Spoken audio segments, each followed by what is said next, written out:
we have none other than my dear sister, my homie, my friend, all the way from Birmingham, Alabama. Thank God for virtual, because I didn't have to fly or nowhere, because I ain't got that kind of money.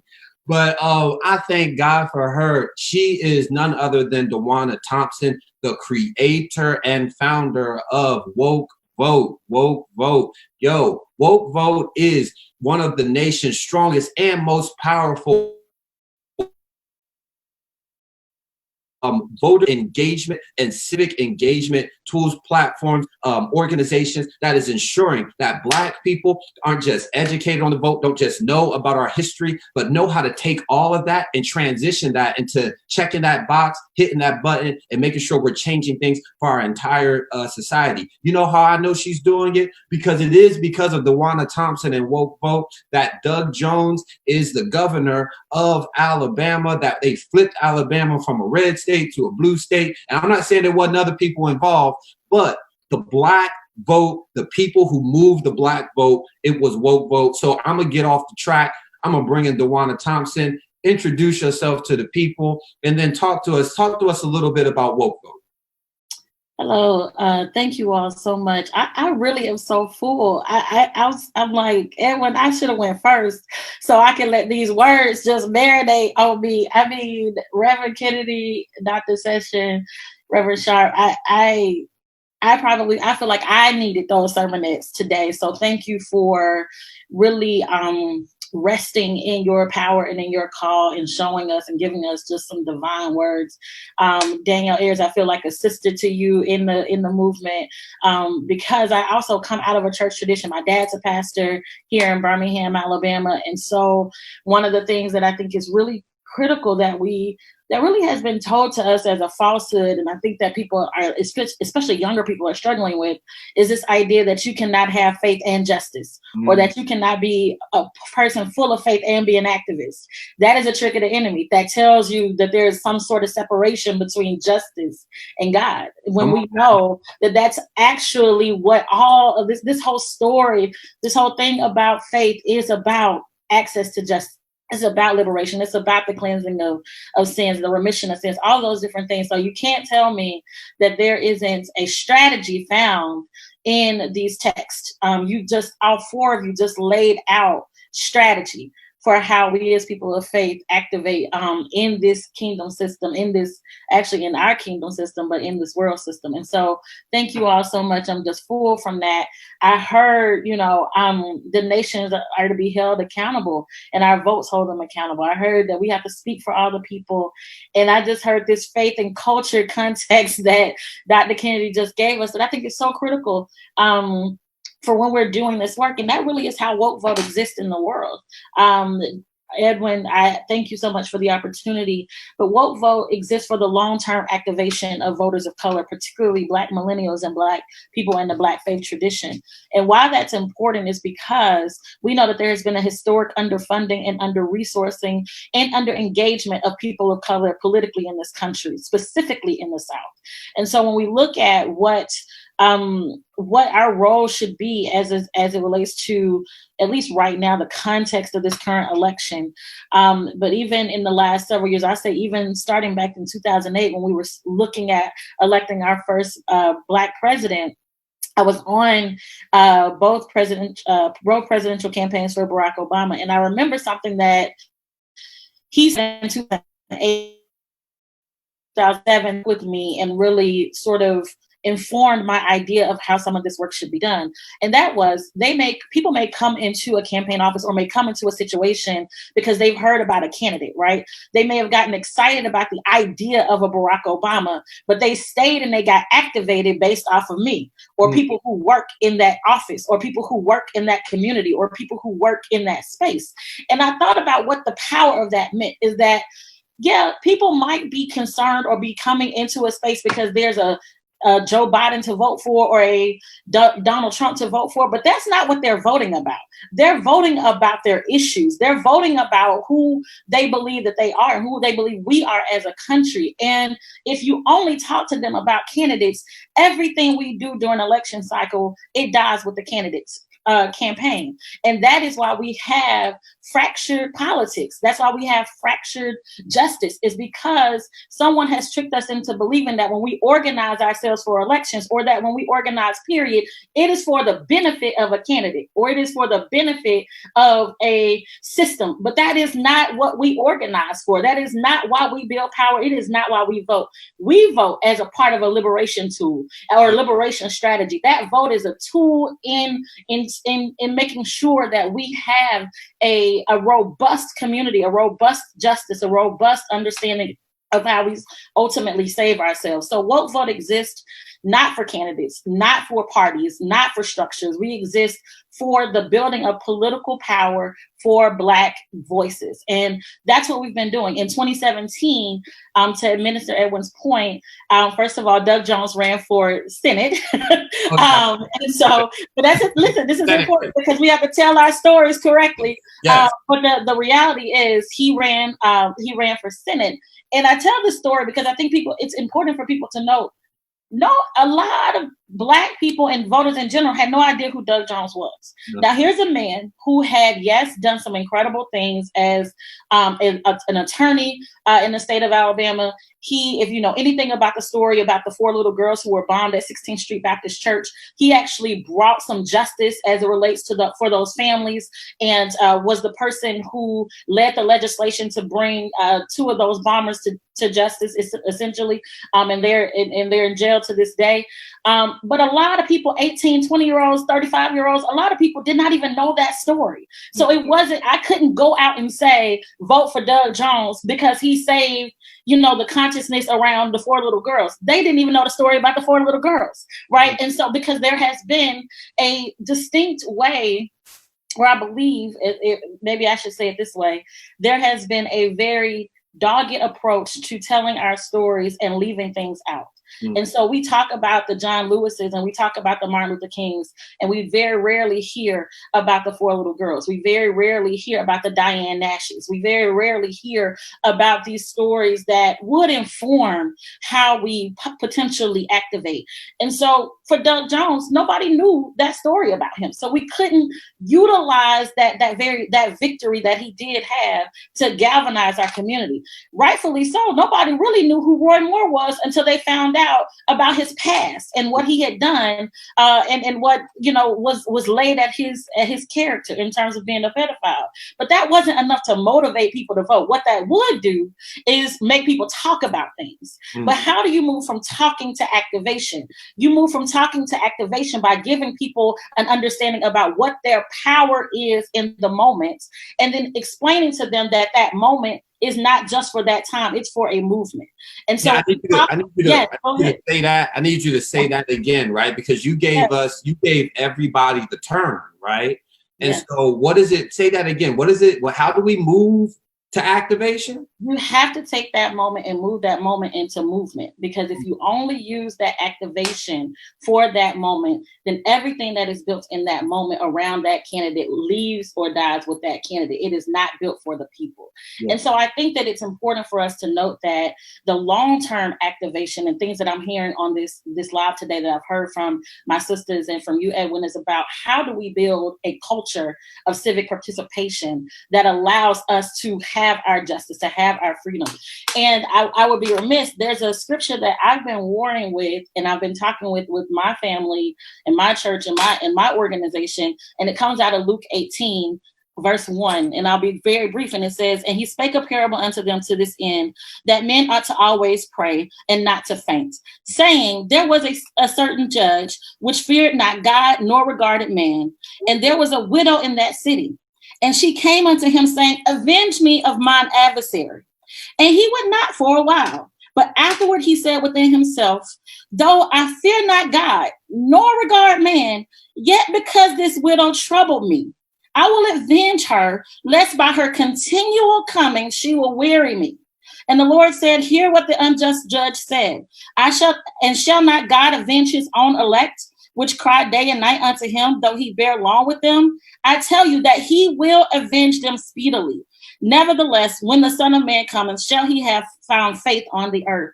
And my only question to that is, when we're talking about election and who is God's elect, we are not electing leaders. That is not the election part that we're talking about. Say that again. We are the elect. We are the ones that God is saying, I have given you power. But sometimes you gotta listen. Sometimes when you go and try to execute that power, and this is what people ask me all the time about voting. Well, sometimes when I vote, nothing happens. Or when I go to the city council meeting, nothing happens. Or when I try to stand up for something, nothing happens. And I said, well, that's okay, because that was the seed to bear for that seed will turn into fruit later on. But it is the continual wearing sometimes that we have to do to get that justice. The scripture said that this judge, he didn't even fear God. So she couldn't even go to him and say, here's what the Lord said, right? She couldn't even say, listen, God told me this. He didn't fear man, so she couldn't say, listen, I got some goons around the corner that's going to beat up on you if you don't do this. What she knew, though, is that the system had to do its job. And so she continued to say, listen, I am coming. I've done my job. I've voted. I've gotten out there and activated. You owe me this justice. This is my inheritance. He knew that after a few minutes, after a little while, she was going to wear him out. So he gave her justice.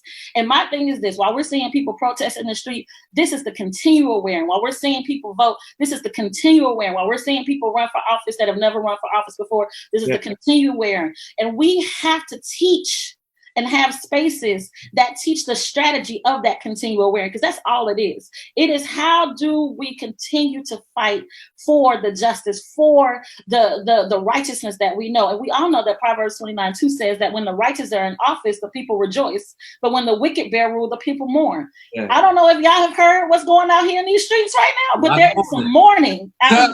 But I believe that mourning is activating a series, is activating a space where we can make some righteous demands. And we need righteous leaders to fill these roles so that we can get that justice, that freedom that Dr. Sessions talked about, that Reverend Sharp talked about, that Reverend Kennedy talked about. We have to continuously wear these people out. And I will say that even in that, I have found that people, especially particularly in the South, we've been told that, justice takes a long time. But when I read that scripture, it said, I will avenge them speedily. It just means that there are some things that we have to do that we might not have done, or we have to get in a certain position. This lady was fed up. She was a widow. So that tells me that she knew grief. But she knew the system, right? So we can't tell people that they don't know what's going on in their own communities. That happens so much in our spaces that people are like, well, you don't know what's going on, or this particular person doesn't fit the leadership model, or this person shouldn't be the person leading the effort. And it's like, where did you get that from? People who are closest to the pain are closest to the solution, right? And so we have to provide activation and training for those who will get out there and continually wear against these crooked and basically just this spiritual wickedness in high places. And so at Woke Vote, I was about to say, because you snuck in a sermon on us, right? She said everybody else is preaching, I'm gonna preach too. Look, this is what I want to talk, like, what you did, you just masterfully in a few minutes, right, gave us the spirit, the energy, the conceptual framework, right, for how Woke Vote is moving and how we are all to move, right? Not just how Woke Vote is moving, but how people of faith and people in our communities are to move. Can you talk to us about, talk to us about the activities of Woke? Yes, absolutely. How are you all turning this concept into action on the ground? Absolutely. So started out, and I think it's important to note, initially, the way Woke Vote even became a thing is that when this election, this special Senate race was happening, nobody believed that Black voters would turn out the way they needed to elect Doug Jones, right? And actually, if I can even pause for a second, I remember Dejuana. Look, we were in Birmingham, and Dejuana was like, "We gonna flip Alabama." I said, "You's a liar." She said, "Right, right." and then I was sending her after she did it. Look, Go ahead. I was talking about it for a while, but that's because I knew my communities and I knew my state and I knew what was here. But because people had not been in Alabama and they had not done that work, they did not believe that we could turn out 100,000 people, voters of color, in 6 weeks, which is what we had to do. And so, Alabama, y'all, Alabama, right, in the winter time, and so that's a whole other conversation about that. But when I finally did get somebody to listen, I think this is important. They said, fine, Dejuana, it was October. They said, we'll put some money on the ground. We will do it this way. Right now, I wrote the whole plan out and I said, hey, we've got to activate churches. We've got to activate HBCUs, Black businesses, all these things that I knew held a context for our communities, because a lot of times people want to come in and they have no relationship. So if you don't have a relationship, it's hard to build something or move something in 6 weeks. And you have never even spoke to Miss Maddie on the corner that everybody knows, right? Miss Maddie, though, can move people in 2 seconds because she's been there. And so if you don't know your Miss Maddies, I guarantee you're probably not winning nothing in your community. However, I'll stay back.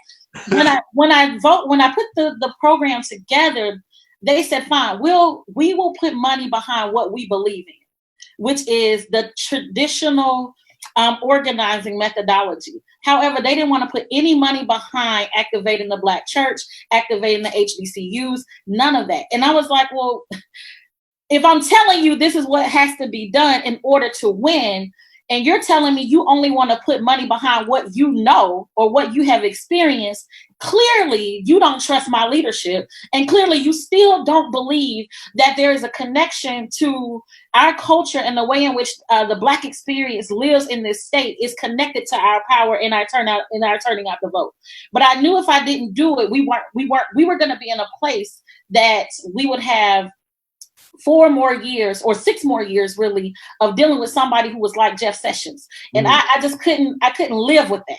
Yeah. And so I put my firm and I, we put our own money on the ground, $50,000 initially, to start Woke Vote, which specifically focused on Black faith, Black HBCUs, Black businesses, the Black experience, and creating a space where we train leaders on how to activate, on how to organize, on how to do voter registration, on how to do effective phone banks, on how to do effective door knocks. All of that we funded. And that is actually how Woke Vote started. We funded our own thing because those who were in power who didn't believe literally left it off of the table. And that Woke Vote is actually what turned out those Black voters. It's the programmatic part that actually activated them. And so what we did was hold on, Dejuana, because I can't. My God, on today.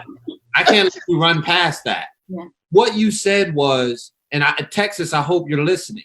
What you said was, we put together the plan. Yeah. I mean, you're following the text. We put together the plan. We knew the Miss Maddies. We knew the people. We knew what was going to work. And we knew that we couldn't do it. We needed some resources. Yeah. So we went to the people who got the money.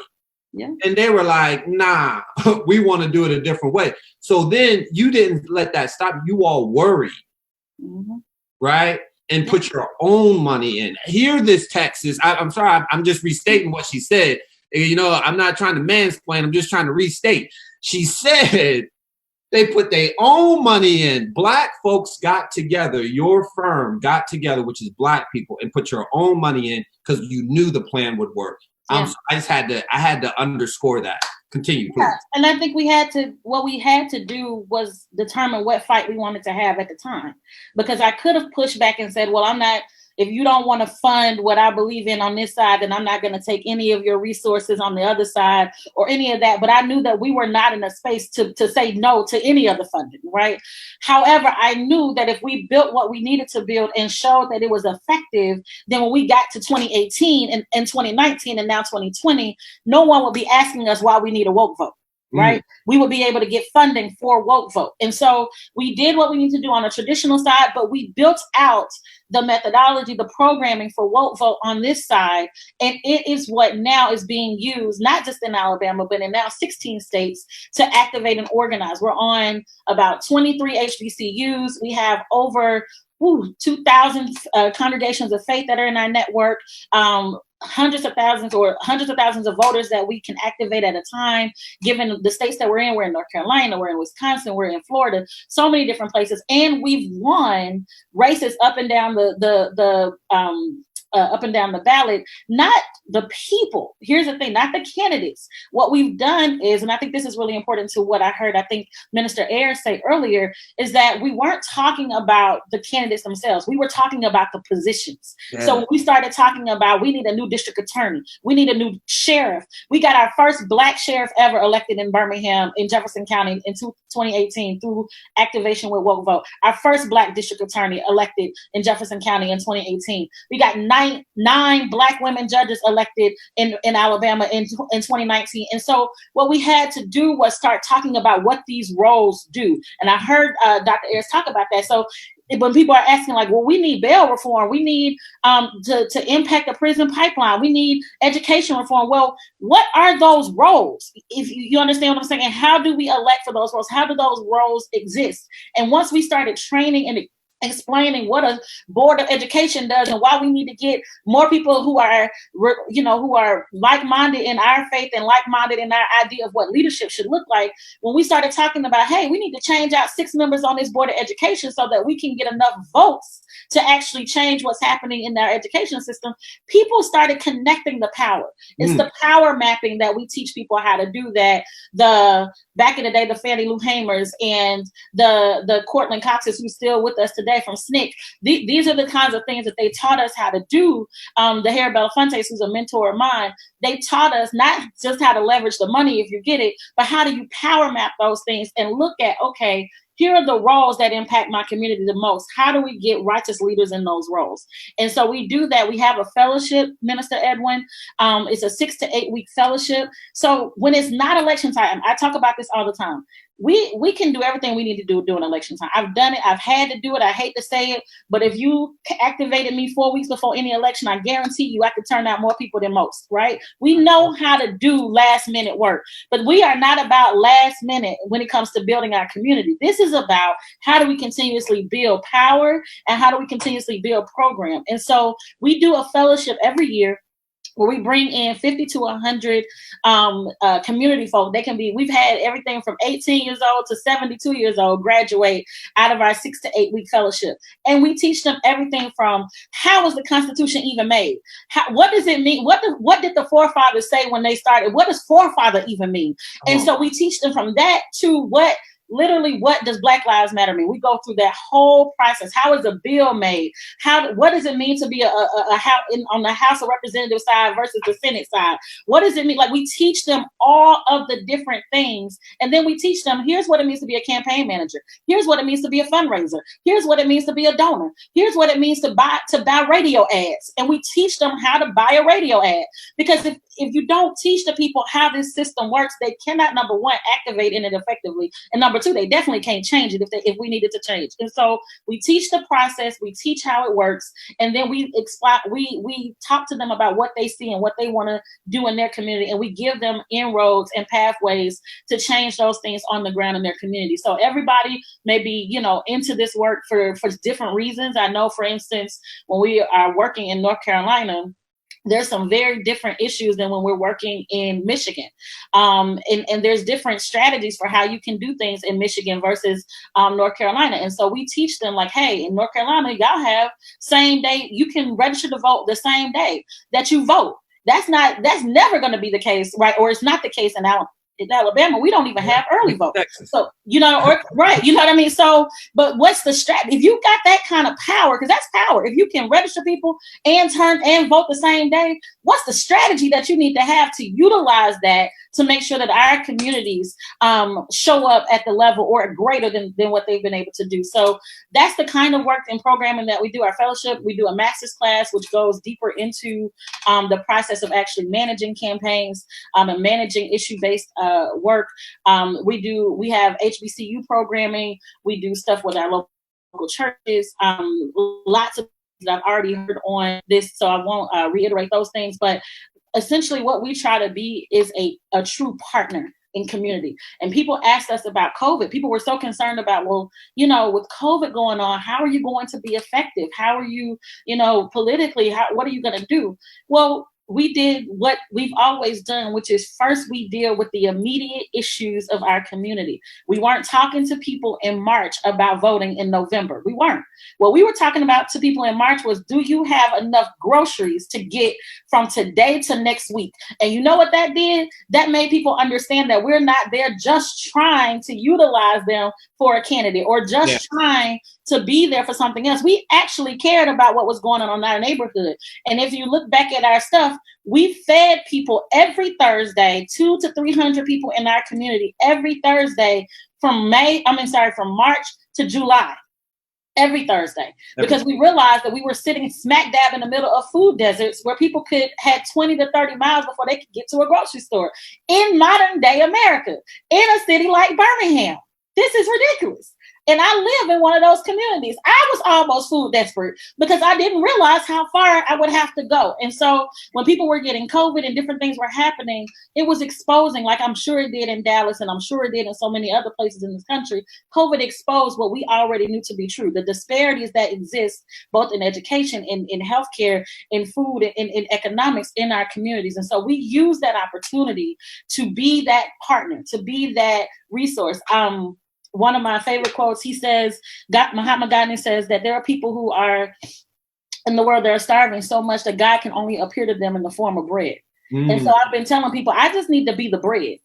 Sometimes I just got to be the bread. And so we literally have been the bread for our communities, and we want to continue to be the bread for our communities. And so if our programming has to change sometimes to because somebody got shot over here and we need to go and we need to activate on that, then so be it. If our program has to change sometimes because we have an activation that we can do around healthcare and health disparities, so be it. But we want to be nimble enough to be able to address the issues that are going on in our community. But we have to be strategic enough to say, here are the models. Here's the methodology. Here's what you do when you get the resources. Here's how you keep everybody out your business. Here's how because we got to do that too. They don't need to know every single thing you're doing when you're activated. And so we try to teach those things and work with like-minded partners. We absolutely are not the end all and be all. Woke Vote cannot and will not be the savior of everything. I don't even want that pressure. And I think that a lot of times our organizations are put in that space to try to the pressure to be everything that everybody needs. We're not everything. We are a part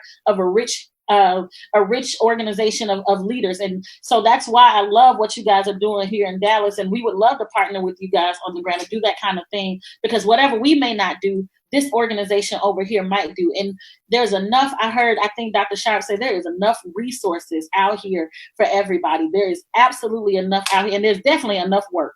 So we are happy to be in partnership with each of you. And I'm just honored to be able to have this moment to share at least what we're doing on our side and what's going on with our work.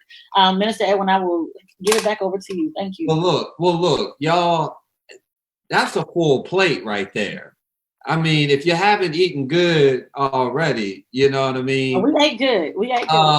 But look, thank you so much, Dejuana, for just coming and blessing us and sharing the information. Look, you can go to it's votevote.us. Yes. You can find out the information on votevote.us. Find out the information on Woke Vote. Look, Woke Vote is coming to me and Dejuana, cool. We already know it's coming to Dallas. But y'all, I don't play.